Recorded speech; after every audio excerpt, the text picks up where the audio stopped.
नमस्कार। आज बात करते हैं उत्तराखंड की। उत्तराखंड के जंगल इन दिनों धधक रहे हैं। उत्तराखंड के जंगलों में आग लगी हुई है। जैसा कि अमूमन देखने में आता है, जो पहाड़ी इलाके हैं, जो जैसे हिमाचल प्रदेश, उत्तराखंड, इन जगहों पर गर्मियों में जंगलों में आग लगना एक आम बात हो गई है। इसी तरह उत्तराखंड के जंगलों में भी आग लग रही है, मगर इस बार कुछ ऐसा है, क्योंकि इस जमाना सोशल मीडिया का है, इसलिए उत्तराखंड के जंगलों में जो आग लगी है उसकी तस्वीरें लगातार वायरल हो रही हैं और जिसमें यह दिखाया जा रहा है कि मौजूदा सरकार के आने के बाद ये स्थिति ज़्यादा भयावह हुई है, क्योंकि लापरवाही है। उत्तराखंड के जंगलों में एक आंकड़े के मुताबिक इस बार जो आग लगी है वो है करीब करीब 71 हेक्टेयर क्षेत्र में, 71 हेक्टेयर क्षेत्र में ये आग लगी है। उत्तराखंड सरकार का यह दावा है कि पिछले साल ये आग लगी थी 1500 हेक्टेयर में, और इस साल जबकि ये कम है, फिर इसको बढ़ा चढ़ाकर क्यों पेश किया जा रहा है। मान लिया जाए, ठीक है, उत्तराखंड सरकार अपनी जगह पर ठीक कह रही है, मगर सवाल यह है कि उत्तराखंड में ये आग लगती क्यों है, बार बार ये आग लगती क्यों है। अब हम ये जानना चाहेंगे कि आखिर उत्तराखंड में वन क्षेत्र कितना है। उत्तराखंड का करीब करीब 71% एरिया वन क्षेत्र से आच्छादित है, 70 से ऊपर है, बल्कि वन क्षेत्र से आच्छादित है।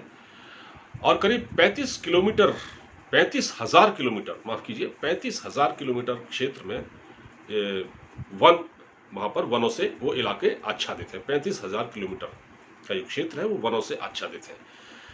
ऐसे में क्यों लगती है आग?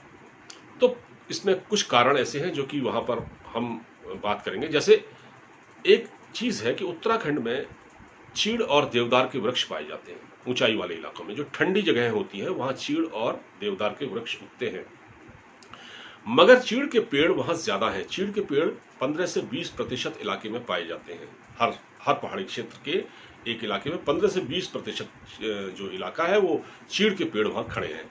अब होता क्या है कि गर्मी के मौसम में, और जैसे कि मार्च का महीना शुरू होता है, मार्च में चीड़ के जो पत्ते होते हैं वो पक जाते हैं और वो झड़ने लगते हैं। तो वो एक सर्टेन एरिया में झड़ जाते हैं, और चीड़ में एक तत्व पाया जाता है जिसे रोजिन कहते हैं, जिसको वहाँ की भाषा में लीसा कहा जाता है। तो वो नीचे गिरने लगता है। अच्छा, वो जो पत्ते होते हैं, जो पत्ते भी, उस पर भी ये ज्वलनशील पदार्थ होता है। ये बहुत ज्वलनशील पदार्थ होता है लीसा, इससे दिया सलाई बनाई जाती है।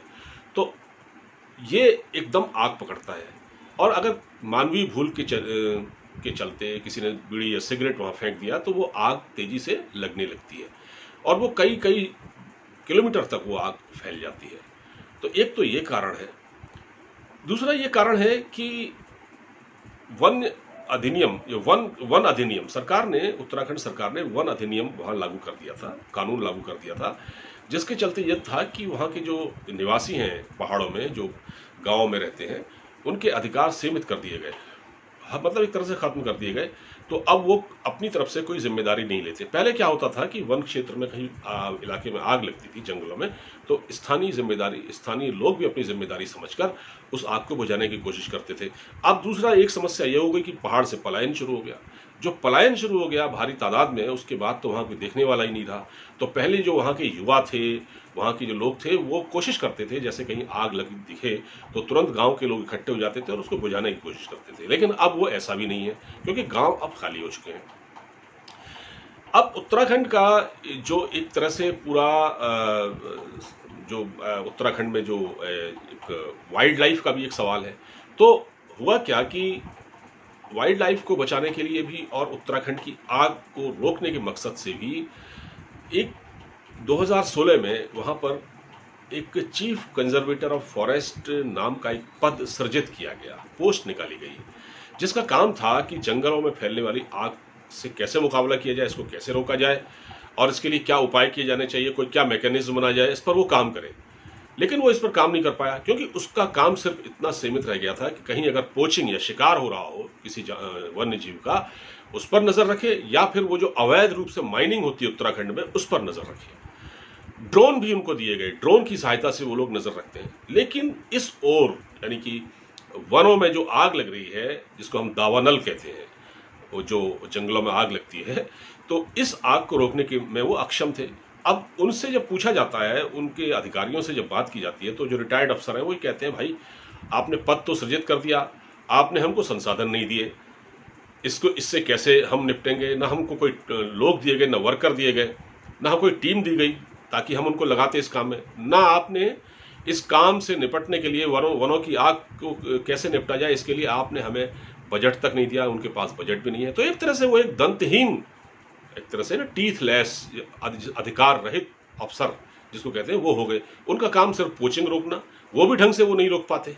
और साथ में उनको दिया गया कि माइनिंग, और माइनिंग तो उत्तराखंड में धड़ल्ले से आपको मालूम है हो ही रही है। ज़्यादातर जो सरकार में जो बड़े बैठे मंत्री या विधायक या जो बड़े अफसर हैं उनके लोग, उन्हीं को वहाँ पर माइनिंग के ठेके मिलते हैं, मंत्रियों को या उनके रिश्तेदारों को, या अफसरों को या उनके रिश्तेदारों को माइनिंग के ठेके मिलते हैं। तो वो उनका काम सिर्फ उन पर नज़र रखना रह गया है, लेकिन उस काम को भी वो ठीक से नहीं कर पाते। तो जंगलों की आग को भला क्या रोकेंगे। तो कुल मिला के ये कंप्लीट रूप से एक मैस, एक लीपापोती इस पूरे मामले में की जा रही है। राज्य सरकार और उसके अधीनस्थ अफसर ये अगर ये कहते हैं कि पिछले साल के मुकाबले इस बार कम आग लगी है, तो चलिए ये गनीमत है, ये अच्छी बात है। लेकिन ये आग लग क्यों रही है बार बार, इस पर तो ध्यान देना चाहिए।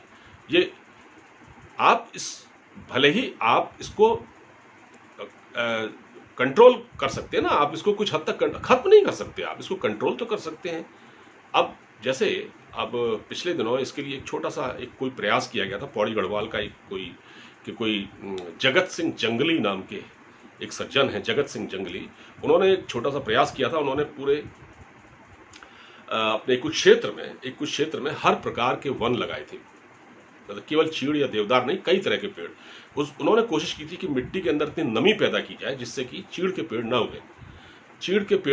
उगे, इस तरह का उन्होंने प्रयास किया। हालांकि ये एक एक्सपेरिमेंट है, अभी ये इनिशियल स्टेज पर है, इस पर कोई ज़्यादा प्रगति नहीं हुई है, न कोई रिसर्च हो पा रही है, न कोई काम हो पा रहा है। तो उनकी अपनी तरफ से एक छोटा सा प्रयास है, इसका अभी कोई रिजल्ट सामने नहीं आया है।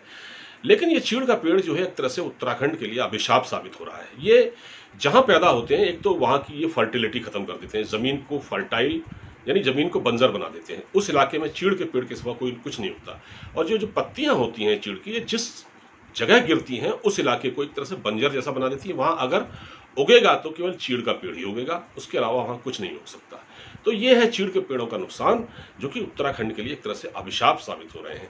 तो इस पर भी काम करने की सरकार को ज़रूरत है, क्योंकि ये पेड़ एक तरह जैसे प्लेन्स में यूकेलिप्टस का पेड़ होता है, जो जहाँ उगता है वो ज़मीन की फर्टिलिटी खत्म कर देता है, ऐसा ही चीड़ का पेड़ भी होता है। लंबे लंबे पेड़ होते हैं, इनमें से लीसा निकलता है, जिसके ठेके उठते हैं, जिसकी दिया सलाई बनती है। तो ये एक अलग विषय है। तो अगर सरकार को पहाड़ के जंगलों को बचाना है, क्योंकि ये 2016 में ही ये चीफ कंजर्वेटर ऑफ फॉरेस्ट के पद वहाँ निकाला गया था, उसको फिर अधिकार नहीं दिए गए।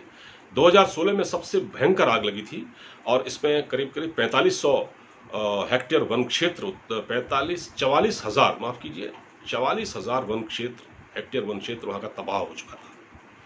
तो अगर सरकार को इस ओर ईमानदारी से पहल करनी है तो इस ओर वो ध्यान दें। फिलहाल इस वीडियो में इतना ही। अब मुझे इजाज़त दीजिए, अपना ख्याल रखिए। मैं आपके लिए वीडियो लाता रहूँगा नए। नमस्कार।